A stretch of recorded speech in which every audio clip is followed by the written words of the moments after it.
Olá pessoal, tudo bem? Bom, vamos começar mais uma aula online, né? Já que não deu para voltar presencial.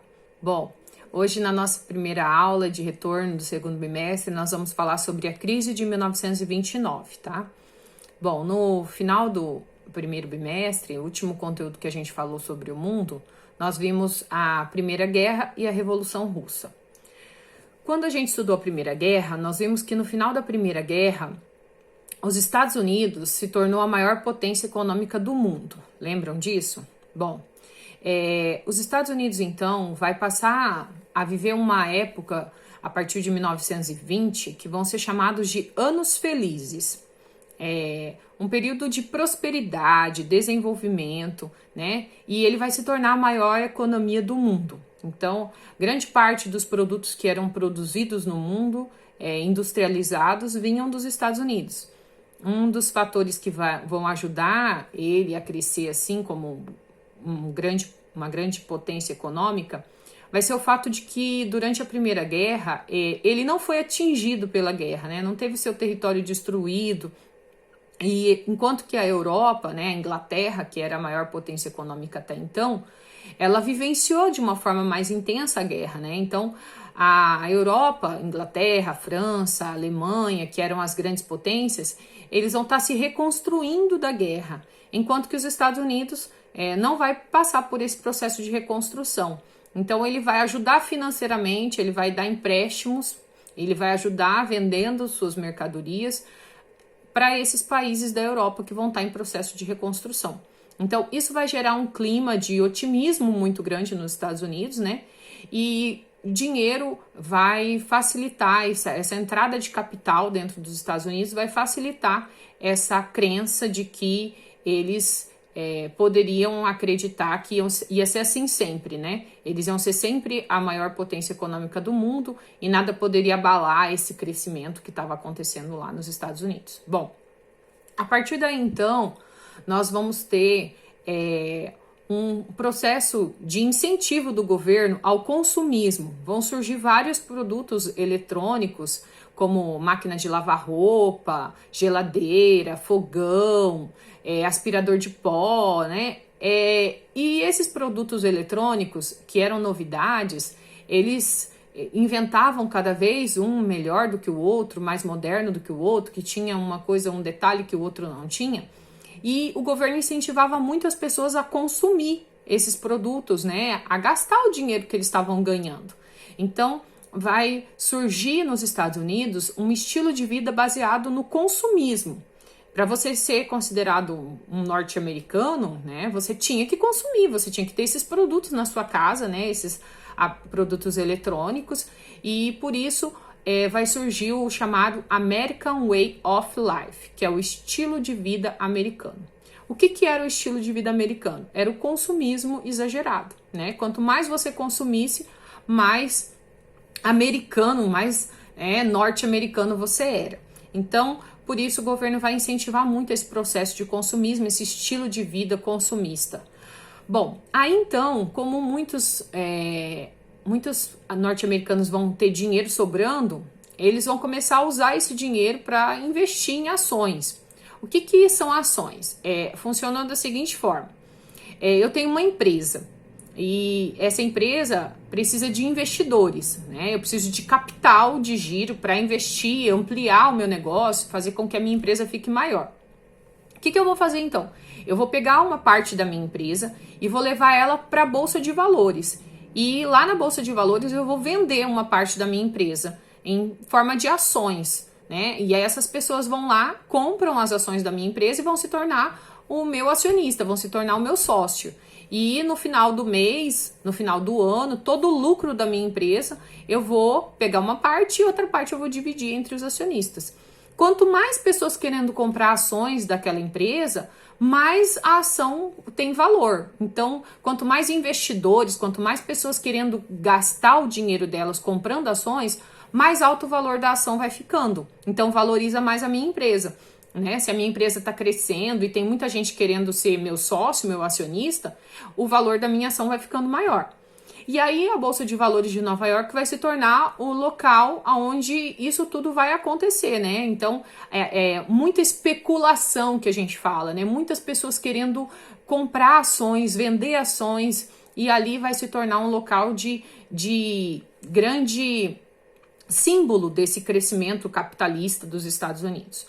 Mas aí o que vai acontecer? Esse clima todo de otimismo, né? Esse clima todo de que o consumismo e as empresas estavam crescendo e que isso tudo ia sempre ser assim, vai fazer com que muitas pessoas gastem mais do que elas estavam arrecadando. E as empresas comecem a produzir mais do que elas precisavam para vender. O que vai acontecer então? Vai chegar um determinado momento em que nós vamos ter uma crise de superprodução. As empresas, elas vão começar a produzir tanto e o clima de otimismo vai ser tão grande que vai chegar um determinado momento em que a mercadoria vai ficar parada, nós não vamos ter para quem vender essa mercadoria e as empresas então começam a ter prejuízo. Porque se eu produzo e não vendo, o dinheiro não entra, né? Então, a partir de 1929, já no começo do ano, os Estados Unidos já começam a enfrentar uma crise de superprodução. O que eles tinham que ter feito com isso? Eles tinham que ter reduzido a produção, né? Para evitar uma crise maior. Mas o clima de otimismo era tão grande que eles achavam que nada ia dar errado, que isso tudo ia passar, que eles continuaram produzindo em grande quantidade. Então, quais são os motivos que a gente pode apontar para essa crise de superprodução? Primeiro, um acúmulo muito grande de riquezas na mão de uma minoria de pessoas. Então, na época, a gente tinha entre 10% a 13% da população dos Estados Unidos era muito rica, muito rica. E 90% da população, 88% da população, vivia com um salário mínimo, que na época era em torno de 83 dólares. Então, quer dizer, eu tinha uma concentração de riqueza na mão de uma minoria da população. Então, essa minoria vai acabar sendo responsável por todo acreditar que essa crise não ia atingir eles, né? Que eles eram muito ricos e que a riqueza não ia acabar nunca. Então, essa má distribuição da riqueza pode ser considerado um motivo, né, da crise. Outro motivo que a gente pode apontar também é uma crise no campo que os Estados Unidos vai enfrentar nessa época.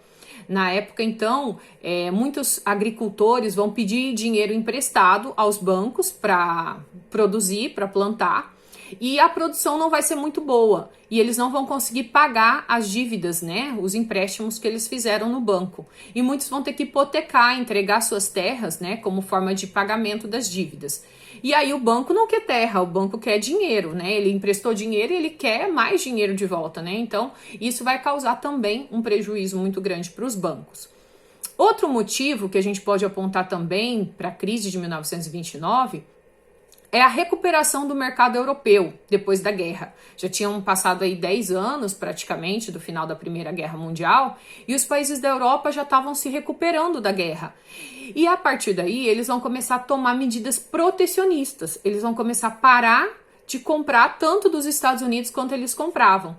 O que o governo, né, da Inglaterra, da França, da Alemanha, desses países que lutaram na Primeira Guerra, o que eles vão fazer? Eles vão começar a adotar medidas protecionistas, aumentando os impostos sobre os produtos importados e assim incentivando o consumo do produto nacional, né? Então, com isso, os Estados Unidos também vão diminuir as suas exportações e vão ter prejuízo, né? Não vão vender mais o tanto que eles vendiam para o mercado europeu.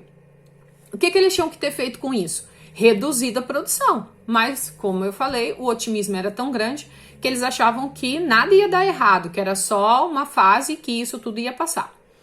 O que aconteceu então? Chegou num determinado ponto em que as empresas não tinham mais dinheiro para produzir, queriam vender as suas ações para poder ter investidores, mais dinheiro para entrar capital, e quem tinha comprado essas ações também queria vender, porque também estava com dívidas para pagar.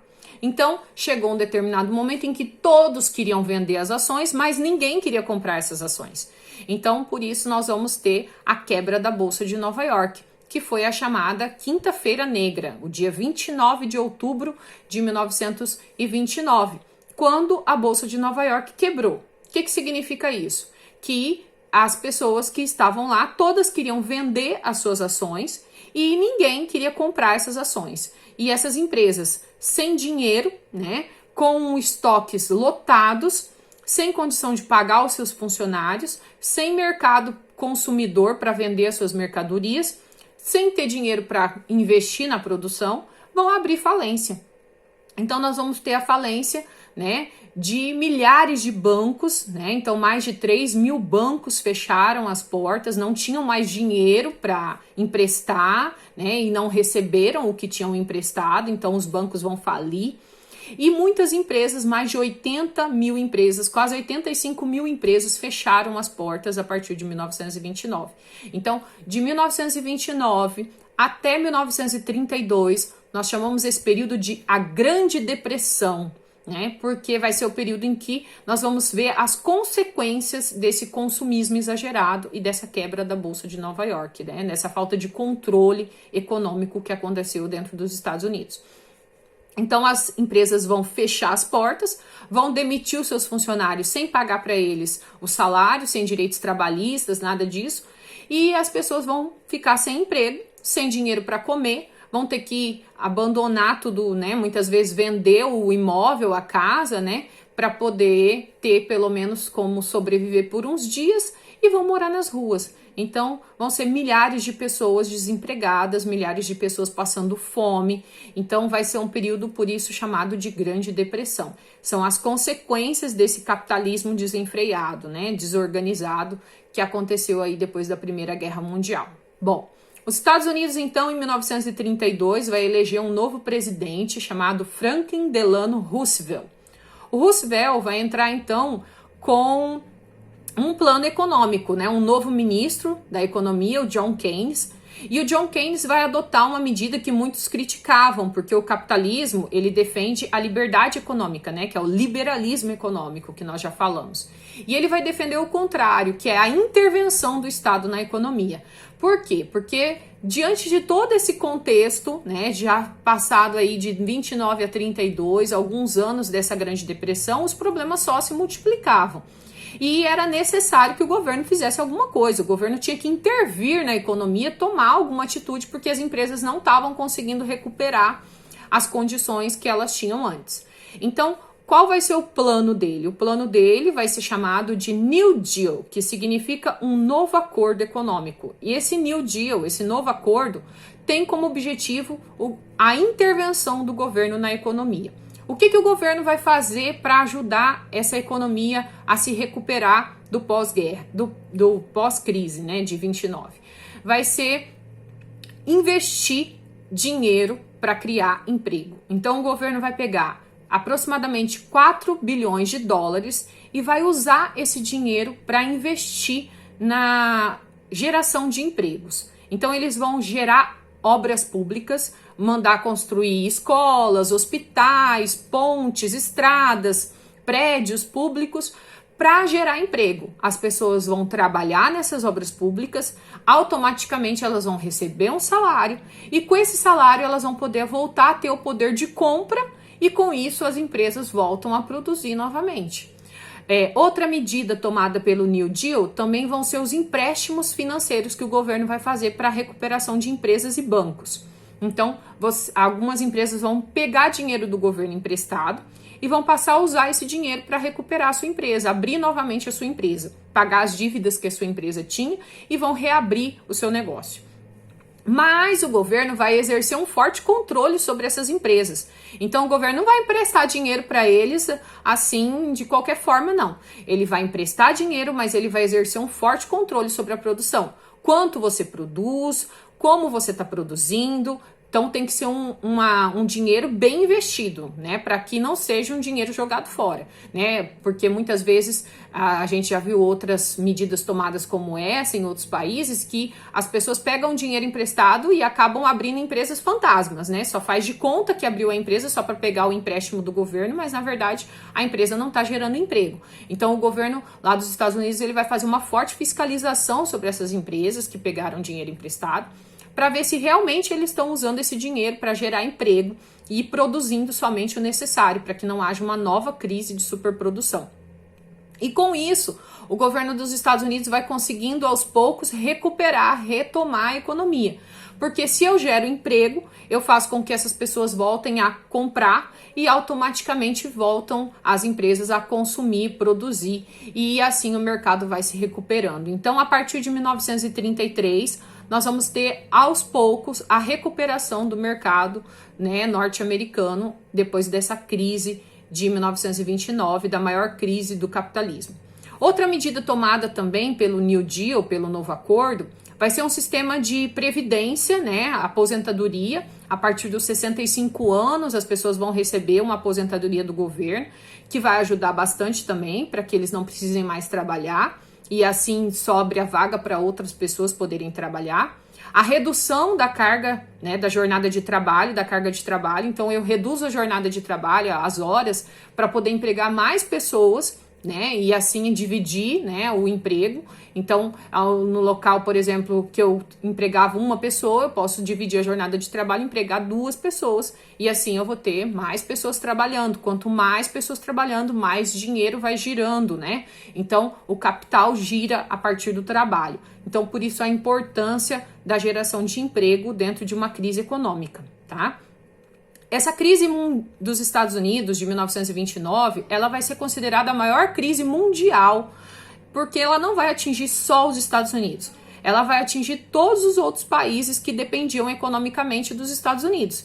Então, até mesmo os países europeus que estavam se recuperando do pós-guerra vão sentir fortemente essa crise. Então, a Inglaterra vai ter um grande número de desempregados também, uma crise muito grande, porque os Estados Unidos comercializavam muito com ela ainda, né? A Dinamarca, Noruega, a França, nós vamos ter a Alemanha, vai ser um dos países que mais vai sentir a crise de 1929, então nós vamos ter um grande número de desemprego, né, de falência também de empresas, de inflação, desvalorização da moeda dentro da Alemanha. Então essa situação da crise vai atingir vários países do mundo. O Brasil também será muito atingido pela crise de 1929, porque os Estados Unidos era o nosso maior comprador de café. Então, mais de 70% da nossa exportação de café era destinada aos Estados Unidos. E agora, com os Estados Unidos em crise, eles vão parar de comprar grande parte do nosso café. E nós também vamos viver uma crise de superprodução, porque nós também vamos produzir, já estávamos produzindo muito café, mais do que a gente precisava para vender, e agora então nós não vamos ter para quem vender todo esse café. Então, aquele dinheiro, lembra que a gente falou do convênio de Taubaté, que foram pegos lá mais de 10 milhões de libras para comprar a produção excedente de café. Eles achavam que esse café podia ser vendido futuramente, só que esse café vai acabar apodrecendo nos galpões do governo e não vai ter como vender esse café, porque nós vamos ter que diversificar a nossa economia e parar de produzir tanto café quanto a gente produzia. Não vamos ter mercado para tudo isso. Então, essa crise é considerada a maior crise do capitalismo agora, né, com a questão da pandemia e tudo isso que a gente está vivendo aí com a Covid-19, muitos economistas falam que nós vamos vivenciar uma nova crise mundial bem semelhante a essa crise de 1929. Então, o que a gente vai viver daqui a alguns meses, a gente espera que não, né, não é isso que a gente deseja, mas alguns economistas falam que o mundo vai viver uma nova crise econômica bem semelhante com essa, porque a questão do desemprego, né, que muitas empresas vão fechar as portas, porque esse isolamento social faz com que as pessoas não consigam, não saiam, não consumam. Então, é um problema também, né, para o sistema capitalista, né, porque para ele funcionar é necessário esse consumismo. E quando eu tenho um grande número de empresas fechando as portas e deixando as pessoas desempregadas, automaticamente elas param de consumir. Por isso a necessidade da intervenção do governo na economia. Então, o que o governo tenta fazer? Dar essa ajuda de custo, como vocês estão vendo na televisão, né? O governo brasileiro, o Trump lá, né? O governo dos Estados Unidos, eles vão investindo, tirando dinheiro dos cofres do governo e dando ajuda, auxílios, benefícios para as pessoas, para que elas tenham um dinheirinho, pelo menos, para consumir o básico, né? E assim, e ajudando as empresas, muitas vezes com empréstimos, os bancos, para que as empresas consigam se manter durante esse período aí de isolamento e não fechem as portas para que uma nova crise como essa de 1929 venha a acontecer, ok? Na próxima aula, então, a gente vai falar sobre o fascismo na Itália e o nazismo na Alemanha, tá bom? Beijo!